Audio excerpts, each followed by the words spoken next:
तो देखिए आप लोगों के लिए खुशखबरी निकल कर आ चुकी है। सभी वृद्धा पेंशन, विधवा पेंशन, विकलांग पेंशन के लिए आप लोगों की पेंशन कब आएगी, इसको लेकर एक तारीख आ चुकी है और मैं आपको बताने जा रहा हूं। और हाँ, इससे पहले मैं आपको ये बताना चाहता हूं कि अगर आप सोचते हैं कि पेंशन अपने आप आती रहेगी तो ये सबसे बड़ी भूल हो सकती है। हज़ारों बुजुर्ग, विधवाएँ और दिव्यांग सिर्फ एक छोटी सी गलती की वजह से पेंशन से बाहर हो जाते हैं। तो सबसे पहले बात करते हैं कि आप लोगों का जो भी पेंशन है वो कब आएगा, वृद्धा पेंशन और विधवा पेंशन और विकलांग पेंशन। तो इसके वर्ष 2025 और 2026 के बजट में NSAF के लिए करीब 9,652 करोड़ का प्रावधान किया गया है। इसमें वृद्धावस्था पेंशन के लिए सबसे ज़्यादा राशि रखी गई है, जबकि विधवा और दिव्यांग पेंशन के लिए अलग अलग बजट तय किया गया है।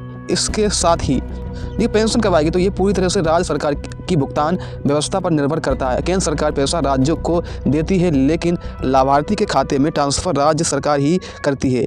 कई राज्यों में पेंशन हर महीने दी जाती है, जबकि कुछ राज्यों में तिमाही यानी 3 महीने में एक बार भुगतान होता है।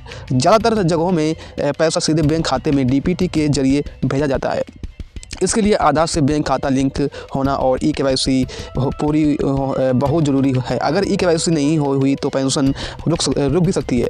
अब जैसे कि बात लेते हैं कि इसके साथ ही देखिए उत्तर प्रदेश में उत्तर प्रदेश की बात करें तो यहाँ वृद्धा पेंशन, विधवा पेंशन और दिव्यांग पेंशन आमतौर पर तिमाही आधार पर दी जाती है। जनवरी, अप्रैल या मई या फिर जुलाई और अक्टूबर के आसपास किस्त आने की संभावना रहती है। अब 2026 की पहली किस्त जनवरी में आने की उम्मीद मानी जा रही है। यहाँ कुल पेंशन राशि 1,000 से बढ़ाकर 1,500 रुपये प्रति माह के बीच रहती है। लाभार्थी अपने स्टेटस राज्य के सामाजिक पेंशन पोर्टल पर जाकर वहाँ पर चेक भी कर सकते हैं। इसके साथ ही बिहार में पेंशन व्यवस्था थोड़ी अलग है और वहाँ पर बेहतर मानी जाती है। जैसे यहाँ बुजुर्ग, विधवा और दिव्यांग सभी को यहाँ पर 1,100 रुपये प्रति माह पेंशन दी जाती है और भुगतान हर महीने किया जाता है।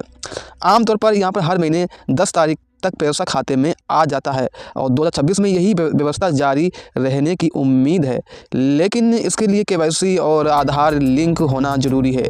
इसके साथ ही देखिए ये खबर आ रही है कि जैसे कि अन्य राज्यों में ये खबर आ रही है वहाँ पर जैसे राजस्थान, मध्य प्रदेश, उड़ीसा और कुछ दक्षिण राज्यों में पेंशन राशि 1,000 रुपये से बढ़ा लेकर 3,000 रुपये तक कर दी जा रही है। कुछ राज्यों में हाल ही में वर्षों में पेंशन बढ़ाकर 2,500 रुपये या उससे ज़्यादा भी कर दी है। भुगतान कहीं मासिक पेंशन तो कहीं तिमाही, हर राज्य के अपना अलग पोर्टल होता है जहां से आप आवेदन और स्टेटस चेक किया जा सकता है। अगर पात्र की बात करें तो वृद्धा पेंशन के लिए आमतौर पर 60 वर्ष से अधिक उम्र होना जरूरी है और व्यक्ति की गरीब या उससे कम आय वर्ग से होना चाहिए। विधवा पेंशन की बात करें तो विधवा पेंशन में आपकी उम्र सीमा कम से कम राज्य के अनुसार अलग अलग हो सकती है, लेकिन ज़्यादातर जगह पर 40 वर्ष से ऊपर की विधवाएं पात्र होती हैं। दिव्यांग पेंशन के लिए 18 वर्ष से अधिक उम्र और निर्धारित प्रतिशत तक विकलांग। अब यहाँ से आपको समझना बात यह है कि किन किन लोगों को पेंशन जो भी है वो नहीं मिल पाएगी। तो सबसे पहले देखिए सरकार ने इन लोगों के लिए नई लिस्ट जारी की है। सबसे पहले यह जानना जरूरी है कि किन किन लोगों को पेंशन नहीं मिल पाएगी। ये जो व्यक्ति सरकार द्वारा तय की गई आय सीमा से अधिक कमाते हैं उन्हें पेंशन का लाभ नहीं दिया जाता है। जिनके परिवार में कोई भी सदस्य सरकारी नौकरी है या फिर कोई भी नियमित पेंशन प्राप्त कर रहा है तो वो भी कई राज्यों में अपात्र माने जाते हैं।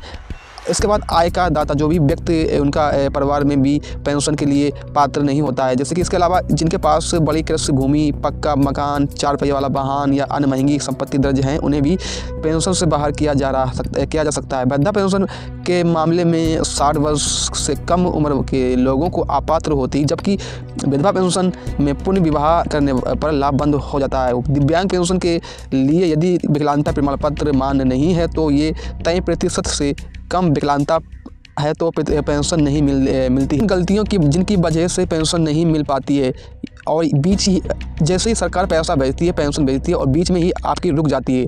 तो सबसे आम गलती आधार कार्ड जो भी होता है वो बैंक खाते से लिंक ना होना।